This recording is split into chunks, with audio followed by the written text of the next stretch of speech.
Hello, everybody, and welcome to The Scene Live. This is a space for entrepreneurs who are building something meaningful and want a business that supports their life, not just their income. I'm Kim Speed, and I am a brand strategist and designer, and I work with experienced professionals who have started service-based businesses but are still trying to build more consistent clients and income. And on this show, we share real stories from entrepreneurs. What worked, what didn't, and the lessons you learn only by actually doing the work in the business. And so I'm really glad you're here. My guest today has spent the last 6 years doing something a lot of people talk about but never actually do, and that's building a real property portfolio across multiple strategies in multiple cities while continuing to learn and grow the whole way through. He didn't start with a massive bankroll or a team behind him. He started by saying yes, doing the work and figuring it out on the way. Mark McAleenan, and I don't say it with the right Scottish roll in my accent, pardon me, runs Macaylor Property Solutions in the UK. He works across HMOs, serviced accommodations, commercial to residential conversions, and purchase lease options. And he has active properties in Banbury, Northampton, Corby, and Derby. He also completed a year-long Property Investors Network Mastermind, which was part of one of the most respected programs in the UK property space. And today we're getting into how it all started, what he's learned, and where he's headed next. Mark, welcome to The Scene Live. Thank you for joining me today. Oh, pleasure to be here. Thank you for inviting me. Yeah, much appreciated. I am so interested. Call me Mark for short, by the way, because I know McAleenan's quite hard to say. It is. I don't know why, and I was stressing about it before because every time I hear it, I always hear it from somebody with an accent. And I always say to people, I'd be a millionaire if I got a penny for every time I had to spell it. Oh. Well, I can spell it. I just can't say it properly, or I can't say it the way that I like hearing it.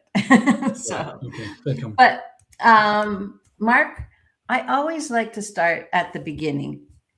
You've been building your property portfolio for 6 years now. Mm-hmm. Can you walk us through the journey? What got you interested in property, the property business in the first place? It's one of those, I've always had an interest in it, but if I'm blatantly honest, it's on my second marriage, because I am married for the second time, and she had properties in Derby and Rugby, and we've still got the one in Derby, and then we both had a very big interest in property, so we thought, well, what can we do and how can we do it? And we went around all the usual. In the UK, they have at least 4 or 5 big players in property, which is like Progressive Property and Samuel Leeds and whatever.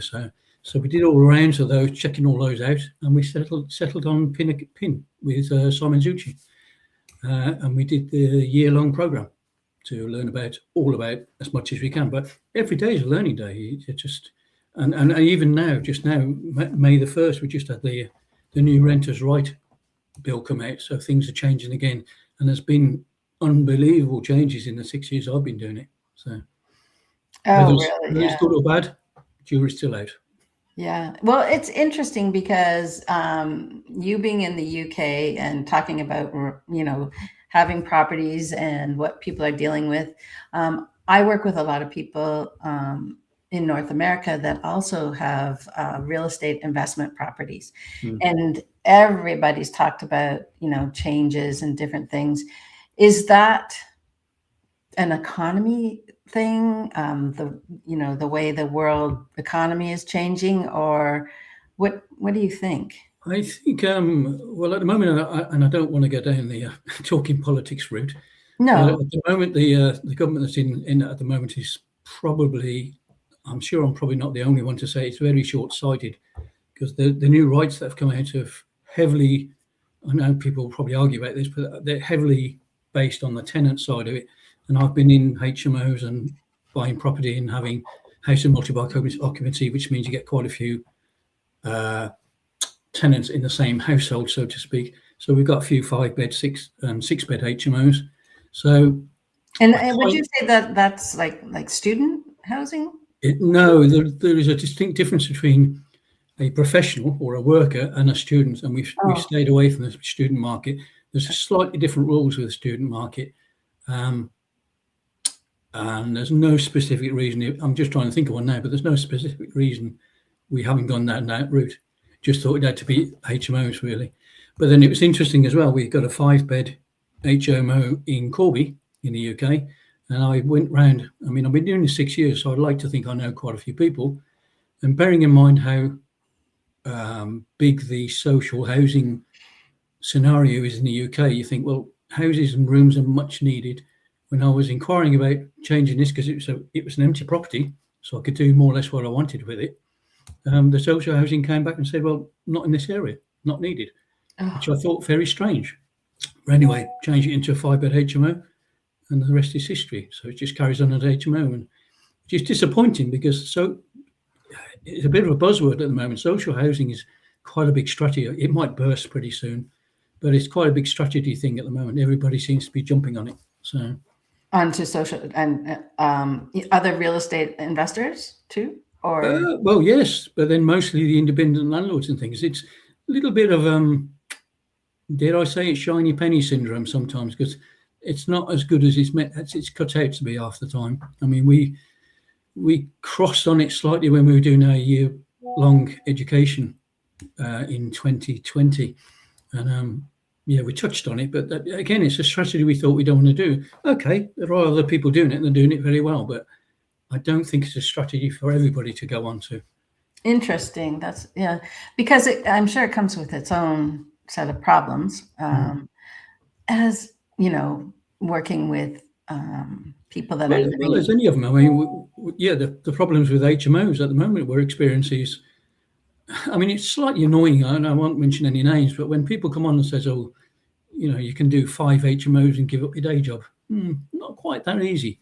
Because if you've had dealings with humans, it's terrible to say that, but if you had the dealings with tenants, so to speak, there's maintenance problems, there's boiler problems, and then you get the tenants who don't pay their rent, and they don't think they have to pay their rent, and then you go down that avenue, which could take 1.5 years and 2 years to solve. All these little problems not into the courses, which, I mean, I understand it. I mean, you wouldn't sell a course if you told them how it really was. But it's just slightly frustrating and annoying. That's unfortunate. Yeah, no, it's true. And but you don't want to scare people away completely. And that's why I love the fact when I was introducing you, you said yes. You said yes to, learning and figuring it out. Do you think you would have said yes if you knew all about the things that you know now? Well, every day is a learning day, isn't it? So it's a case of I probably still would have said yes. Would I have done things differently? Possibly. I would have done a couple of things probably a little bit differently. But then that's the beauty of, I mean, there's people who've been in property, there's people a lot bigger than me, and I've got bigger portfolios and things. But because even on the year-long mastermind we did, there was about 42 or 45 people on it, and some of them in there were big players. But they're doing it just for the networking. Networking is a big thing with anything, any business really, and it's not just who you know, it's who they know, and et cetera, et cetera.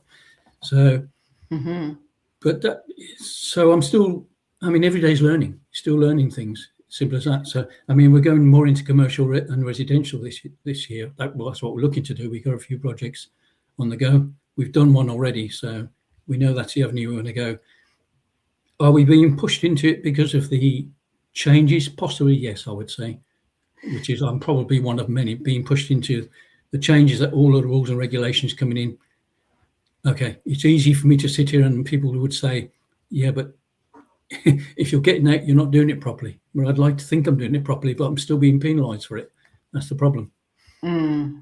So that brings up something. What's the thing about building a property portfolio that's probably most surprised you, the part that nobody really warns you about when you're starting? It's probably little things like, well, for the lending for the start, I mean, you need personal guarantees and all this type of thing. And we've gone into various joint ventures with people who said, oh, and I'm not prepared to do that. Well, most lenders demand a BG, so that's got to happen anyway. And then you have the case of, I lost my train of thought there. I forgot what I was going to say. What surprised you the most about getting into this property? Well, I tell you, one of the big things early days that really surprised me was talking to councils about when you have to get planning and you get HMO licenses, then you get planning. Bearing in mind they're in the same building in the council, well, planning don't talk to the licensing people and vice versa. You think, well, surely these are basics that people should talk to and communicate, but it doesn't happen. So then you find you're fighting two battles against the council, one against the licensing and one against planning. And then over here in the UK, we have Article 4. I don't know if you have that over in your area, but Article 4, which means in a certain amount of councils put it in that you can only convert so many houses to HMOs. There's a certain area, like 15, 20 metres, they've got to be spaced out. So certain towns in the UK are blanket Article 4, which means you won't, well, you can apply for planning, but it's extremely unlikely you're going to get it. So you're unable to change a property from, say, a 3-bed into a 6-bed HMO. But the way to get around that is obviously the landlords. It's a natural cycle of things, I suppose, that landlords who've been in the business a long time are retiring or moving on. So then you just buy a property that's already HMO, et cetera, et cetera. Right. And that's interesting too, because that's also, I see that happening here. And I've been actually involved with some JV projects where we've gone in and taken over, like not a huge complex, but like a 14 unit building, but it was owned by somebody for many, many years. And then you go in and you can see there's like a ton of stuff that you can do that they just, after a while, didn't matter. That's exactly the point. You take over some properties or some projects and you think, well, why don't you do this? Why don't you do that? And you think, well, yeah, but I suppose they're sitting in Comfort Street. They're thinking, well, I wouldn't want to do that. I don't need to do that. I'm taking the money. I'm fine. And there are, I mean, I understand why some of these rules are coming in, because there are a lot of rogue landlords in the business, and which might be in any trade, I don't know, but especially in property as well. There's a few that just take the money off you, and some of the circumstances people are living in are quite horrific. I've seen some, I've seen some dreadful properties. I mean, I went to look at a property down, again, this was in Northampton before we have our two, but he said, come and have a look at ours. Mine's top quality property.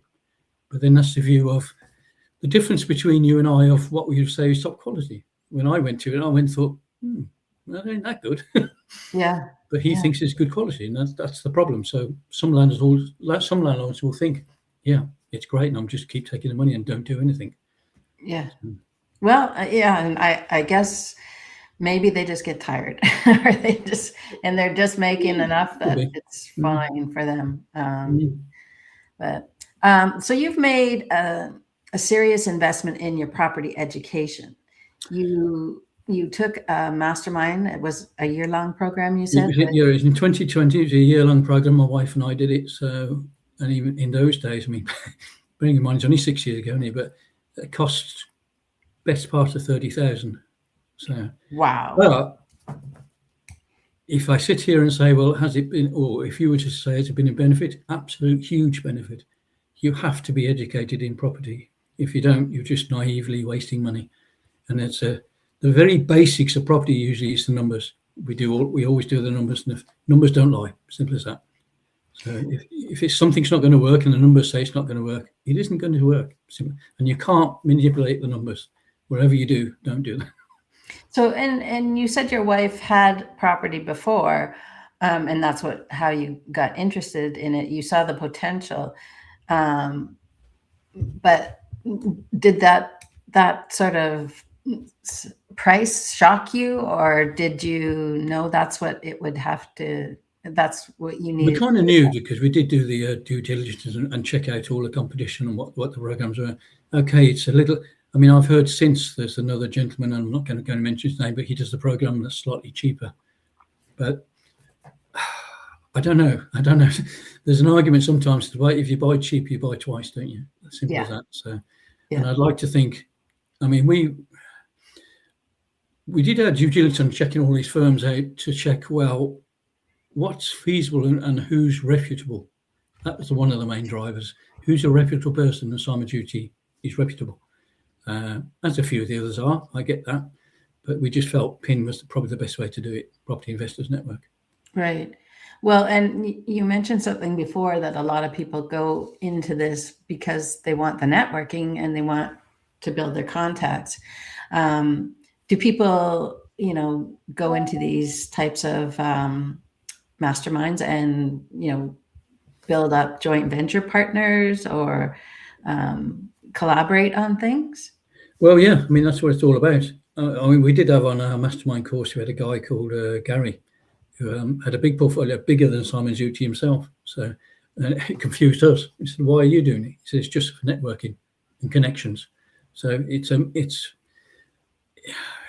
massive thing in property networking and who you know, and also the credibility of creating that for your JVs. So you have to be educated. If I went to somebody and they said, "Well, yeah, I've not done anything, I've not created anything," I'd seriously be thinking twice, if only for a few seconds. So I'd like to think that I'm working with somebody who knows what they're doing, got a trades team behind them. Yeah. So getting educated, saying yes, taking some chances, and continually learning. That's sort of the message I'm getting. So tell me about, your biggest mistake. Something that you would say, warn people of, or hope that you'd never have to go through that again. Well, you'd like to think you learn off your mistakes, which I think we had, because we had a project a little while ago, which was a commercial property actually, which we were going to commercial to resi, and we went to the degree of getting the architects involved, getting plans drawn up, and doing all the work before we actually own the building. And as I sit here today, we don't own the building at the moment, but that cost me like £15,000 just to get all those pieces in place. And what I really should have done is just secure the property and then gone that route. Right. So if anything, that's a lesson. So yeah. But yeah, I mean, you pick up things all the way. But the idea of communicating and dealing and networking with people who have been in the trade a long time is so hopefully you limit these costly mistakes, which can be costly. I mean, thankfully we had other things to rely on. But I mean, I suppose if that's your one and only thing and you've just put £15,000 into it, you could be gone. So as simple as that. So that's important of getting the education and speaking to people and just getting the knowledge off people, because it's out there. It's out there in all businesses. That's true. So, and a lot of people watching today are entrepreneurs who are curious about real estate investment, but haven't made any moves yet. What would you tell them? Go along the lines of connect with somebody who's in property. That's probably one of the first things I do, which is what we did, and also get the education. Education doesn't have to cost as much as we did for the year-long course. I mean, even PIN themselves do a 3-day course for about £3,000 or £4,000 or something, which I know it's terrible to say, it doesn't sound much, but in the grand scheme of things, it's not. If you're buying a house for £250,000 plus, you'd like to think, well, 3,000 or 4,000 is quite a small investment on that because of all the knowledge you'll have. So it's just getting education. Biggest thing is getting education, and then the next biggest thing is probably doing numbers. Check your numbers and make sure. And again, but that goes down to talking with people and knowing what you're doing the numbers for, because we've seen all kinds of spreadsheets come through which you think, well, yeah, they haven't accounted for that. Oh, they haven't accounted for that. So again, that's the education side. So you need to know what there is. You don't need any surprises popping up.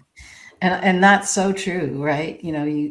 It's learning how to understand the numbers, what numbers you need to. But yeah, you need the data, and you need to. If nothing else, I mean, we learned on the mastermind courses, all the different strategies. I mean, we've probably done about 6 or 7, but as far as I'm aware, I'm sure there might be more, but there's at least 16 different strategies of buying property. Who knew? I just thought there was one. You put a deposit down, you save up, you buy your house, and that's it. But no, there's loads of different ways. Hence, we've gone down the purchase lease option route, because that's a good route of doing it. You don't own the property for a couple of years, but then you have a good stake on the property, but then you can manipulate the property and refurbish the property and do it what you want, as long as you're paying the rent to them in the meantime. Oh, that's so interesting, because there's over here we talk about a strategy called rent to own, where if you own the property or the home, and you can find somebody that wants to get into it, maybe they have struggled financially, but they're trying to get everything together again. But I haven't heard it the other way around, but that makes complete sense. Like, well, I'm guessing by the way you're talking there, it sounds slightly different. It's purchase lease option is that, I mean, you're paying the person, say for instance, I mean, one of the first property we did was a 3-year PLO, which meant we had the property for 3 years. We run it for 3 years. We paid him about £1,035 or something. So over 3 years, he had added up to £36,000 that we paid him. But then he worked it out. He'd already been to his accountant to work out that, well, over here you have capital gains tax. So he'd had the property since 1992. So his tax bill would have been about 50,000. Right. He said, well, why won't I do this? He said, you're paying me 36,000 if you go through the 3 years, and I've only got to find 14,000. And it wasn't he wasn't short of money, but it's great. But it meant that I have first choice on the property, basically. So I can sell the deal on or buy it myself. And I'd like to think, well, if I'm going into a deal like this, I'd like to think I'm going to buy the property myself. That's the idea. Yeah, I think that's a great strategy. And like I said, not every property out there is PLOable, if that's such a word. Right. And that goes back to doing your research, right? I was just about to say, yes, back to the research and numbers again. So yeah.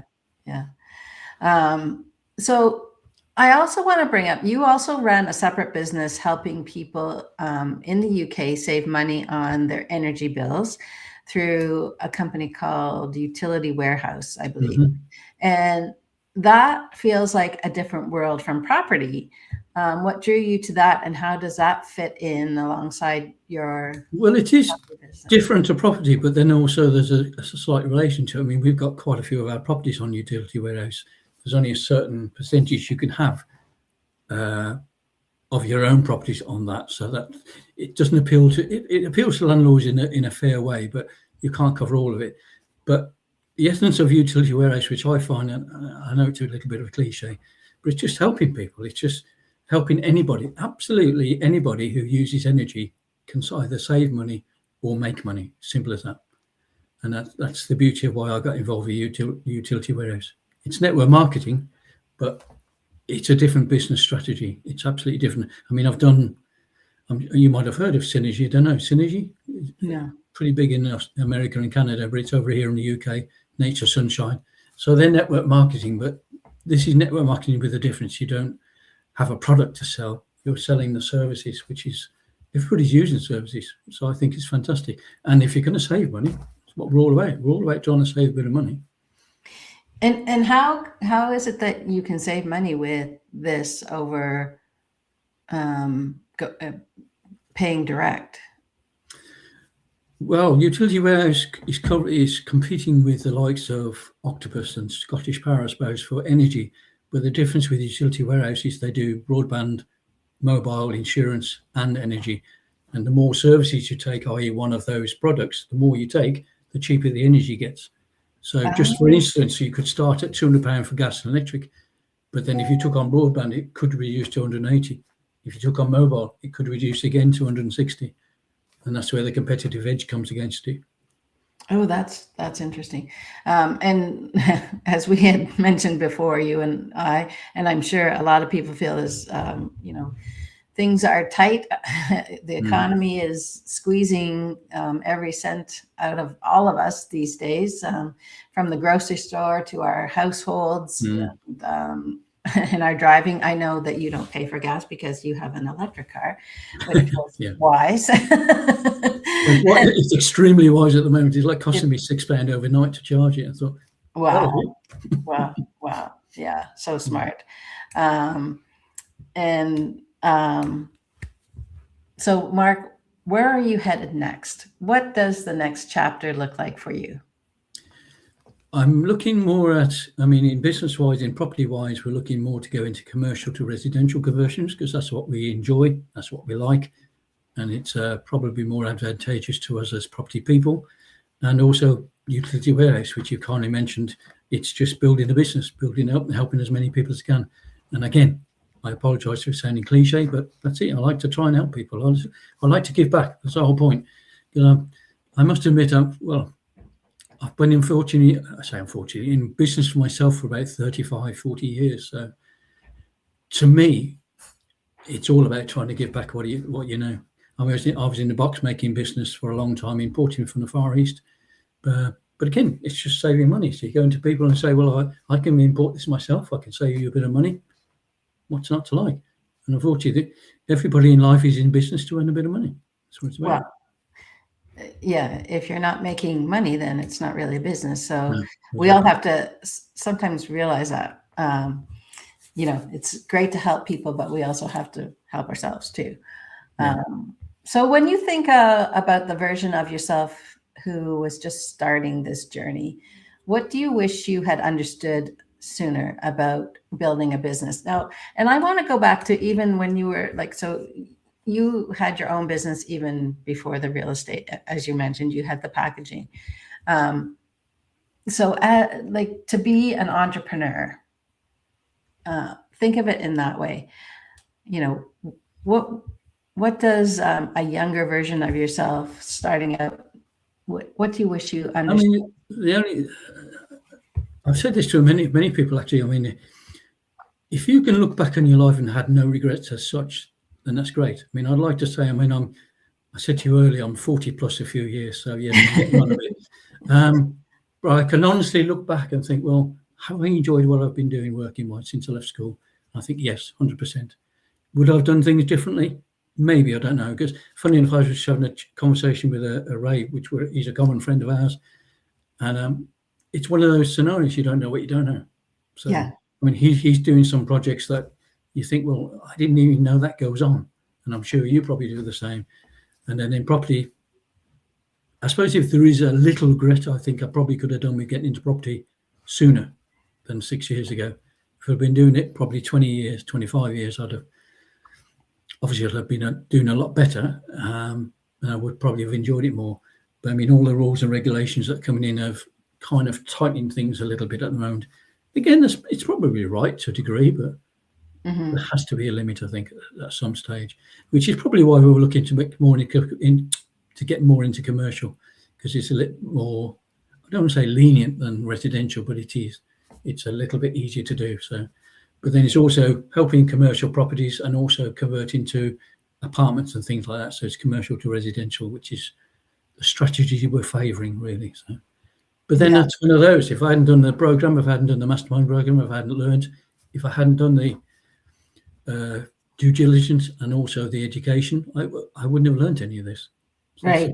So I could still be talking today, not knowing about. Well, I'm sure I wouldn't have been, but I wouldn't have been knowledgeable about commercial to resi. It just wouldn't have happened. But that's the whole point of communicating and getting education. Simple as that. Right. So this has been a really great conversation, and I appreciate you spending the time. I know people watching are going to want to know how they might learn more about this or take it further. What's the best way for someone to learn more about your work and get in touch with you? Well, I'm on all the usual social medias over here, like Facebook and LinkedIn, so which I don't have those to hand at the moment, but you can find me on there. But I do. Oh. I will make sure that I put your LinkedIn and your website. The issue is, I'm sure you can appreciate, having been in this 6 years, I would probably need another 6 or 8 hours to discuss exactly what's going on. Yeah. Trying to put it all into a little presentation, which great. And as I say, I appreciate you having me on.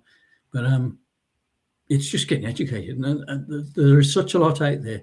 What you need to do as an entrepreneur in any field is just find out what you can and cannot do in a field. Yeah. So, And your limitations are your own mind. yeah. Well, and like I said, I appreciate you coming on. I also wanted to mention that, you as an entrepreneur, you work really hard, but you also, I know that you have another side of your life where you like to enjoy recreation, and you're also a big runner. And I know that you're battling an injury right now. So I'm hoping that that's getting better for you, and you can. Well, I hope so as well. Yeah, we did have a conversation. Yes, I'm not ready. I mean, I'm a bit of a sprinter, so I like sprinting 100 meters and things like that. So Yeah. there's a saying in our running world: if there's a bell in it, I'm not interested. Which means I don't like going around 400 meters. Oh, okay. It's just an expression in the runner's world. So I like to stick to 100 meters and 200. That's it. So. Oh, well, I hope that you get back on the track and have a winning season. Thank you so much for sharing your knowledge and information with everybody. If you want to get hold of Mark, make sure that you can get him on LinkedIn, but also go to his website at Macaylor Property Solutions.co.uk. And I will make sure that all the information is in the notes for everybody. So thank you, Mark. And happy to talk to anybody on any subject. Well, related to property and utility warehouse. If you want to talk football, don't talk to me. Well, we won't get into that because I know there's a lot of passion there. Oh, yes, it can be. There can be. Thank you very much. Thank you. Thank you. And we'll see you next time on the Scene Live, everybody. Take care. Thanks again. Lovely. Thank you.